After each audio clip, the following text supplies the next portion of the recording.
Let's do it. Yes, everyone. Record Roulette is back. Second episode of 2024, already back. But you guys, I bet you don't mind that I'm back so quickly. I don't know why I'm doing all this, but I think some of you out there like this series of videos. And in case you're new, this is a series of videos where I use the random item feature in Discogs, where I have entered in my entire vinyl collection. I hit random item. It chooses something from my collection. I get it. I talk about it for a few minutes, and everybody's lives are fully enriched, and we all become better people at the end of it all, or something like that. If you haven't yet, please go to oldheadnetwork.com, scroll to the bottom, and sign up for the shit list. That is an email list where I will send out any important updates for the world of old head goings on. And plus, that website is just a great hub for all of my stuff, including Old Head Radio. Go listen to it. Not now. We're doing record rouletting right now. Without further ado, as usual, I'm recording my screen. I feel like I'm moving very quickly. I'm ready to do this. So here's my screen. Look at that. There's Discogs, and here is me clicking on Random Item. Faith No More, album of the year. For a while, it was the final Faith No More album, but they did one. I mean, as you know, they got back together. And this is the 2013 Music on Vinyl repressing. And I probably said it on other videos, but man, when it comes to represses of stuff from the 90s, Music on Vinyl is the shit. Always top quality, always great sound quality. Also, always doing their best to recreate what the original vinyl, if there was one, looked like and sounded like. They're fantastic. I remember when this album came out. I want to say that it came out on the same day as Color and the Shape by Foo Fighters. Maybe I just bought them on the same day, same year, 1997.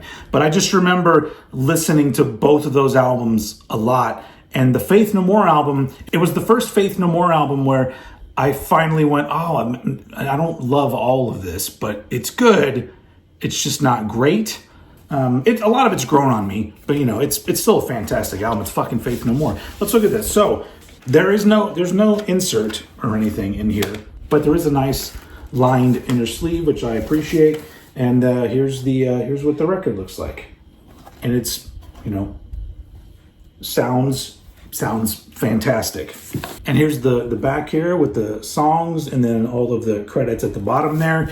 I don't know if there was actually a vinyl version of this pressed in 1997. I don't know. All I know is that this one sounds great, and I love Faith No More. And even though this is my second least favorite, the newest Faith No More is my least favorite, but I still really love it, and I still really love this one too. If that gives you any idea, I love Faith No More. A lot of you do too. So that's a great fucking start right there. All right, here we go again, everybody. Let's do it. Random item.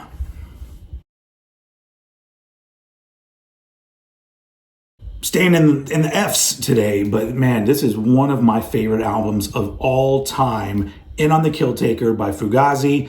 This album was from 1993, I believe, but this is a 2009 pressing, also from Discord Records. So it's, you know, same label repressing it. That is one thing that I love, these sort of smaller labels that still operate today and are still able to repress their albums. It always feels a lot better than just, you know, some catalog was bought by some company and then they're going to put them out, except for Music on Vinyl because they rule. But there's the record there. This is just a black vinyl one there. There you go. And here's the inner sleeve here with this scribbled note on one side, and then the picture of the dudes and the lyrics on the other side here. I've talked about this album a lot variously, is that a word? Around my channel. But I do remember there being a Cranked and Ranked where we talked about the most important songs of our lives, and I'm pretty sure I talked about Facet Squared, the first song from this album, because the first time I heard it, which actually wasn't in 93, I don't think I heard it until like 95 maybe, but I just remember the first time I heard it, I was like, holy fuck, this music just, like, it was music that felt like not only did I love it, but I want to make this kind of music. And I want to be in a band like Fugazi. And I tried a lot. But there's only one Fugazi, ladies and gentlemen, and on the Kill Taker.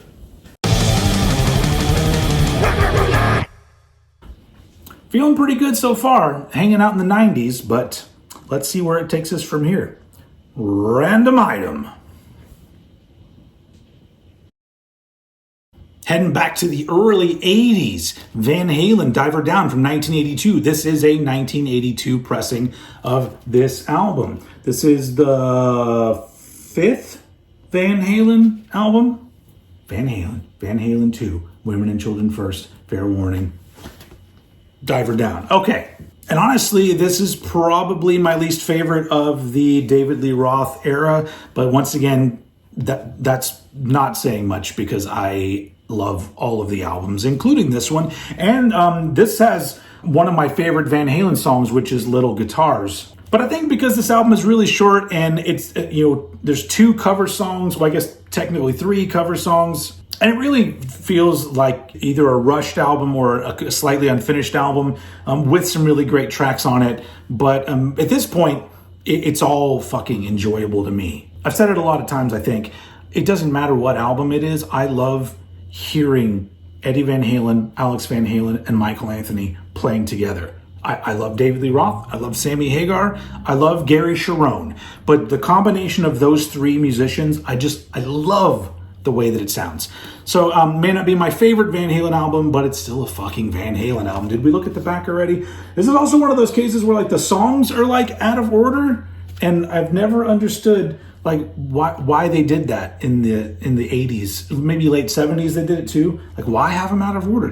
It's not even alphabetical order. It's just some random order, and that's weird. Anyway, Van Halen, Diver Down. All right. I mean, Faith No More, Fugazi, Van Halen. This is a good combo so far to really give you an idea of like who this mess of a man is in front of you. Let's keep it going though. Random item. Holy shit. This has got to be one of the most perfect episodes of Record Roulette. My favorite hip hop group, EPMD, Unfinished Business, which is their second album from 1989. This is a 1989 pressing of this album, and it is just banger after banger, people, if you're into the hip-hop thing, especially the 80s hip-hop thing.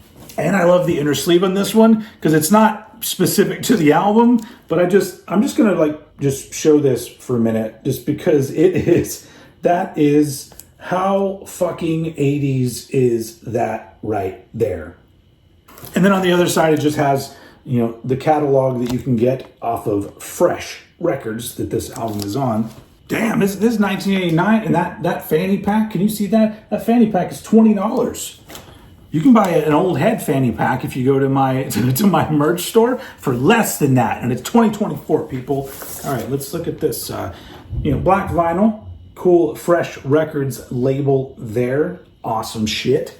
If you're not familiar with EPMD and you like hip hop, any album is a good starting point. Just pick one. I think they did 6 total, maybe 7 total, and all of them are great. So just start with this one, Unfinished Business. It's a fucking classic. All right, so I usually do 5 randoms an episode, so we have one more. This episode has been, in my opinion, really strong, so hopefully we end on a very strong note. Let's find out. Random item. Holy crap, does anybody know this album? The one and only album from Arcane, Destination Unknown. This came out in 1990. This is a band from Arlington, Texas, which is basically Dallas. And they're like progressive thrash. Yeah, little proggy, little thrashy. Fucking great. Man, this is one of those things where like, oh, I forgot that I had this fucking album. This is great. I'm gonna have to listen to this again pretty soon.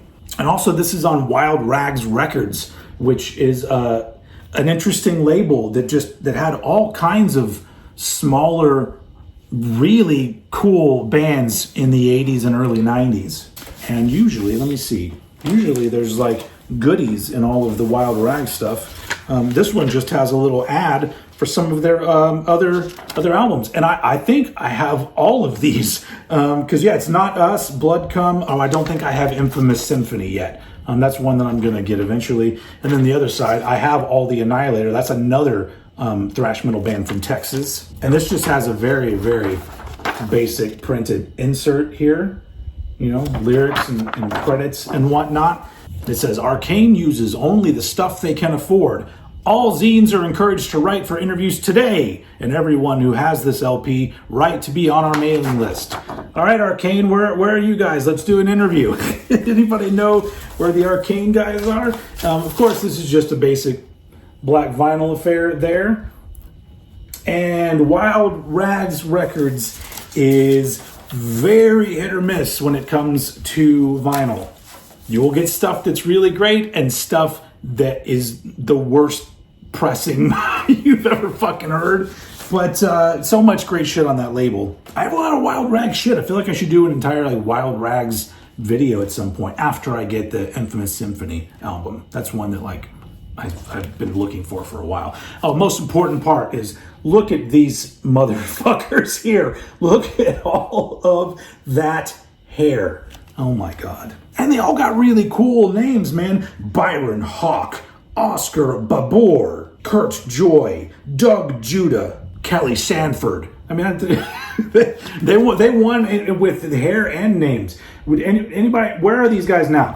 This is a bands you should know. I don't know enough about them to do a bands you should know. I just know this album's fucking great. Arcane, Destination Unknown, from Arlington, Texas, another little lesser known band from my neck of the woods. But man, that is a killer ending. That is a killer ending of this episode, ladies and gentlemen. I don't even know what to do with myself. I'm just so excited that was the ending because this has been perfect. I hope you have enjoyed this episode as much as I have enjoyed making it. These are always a blast.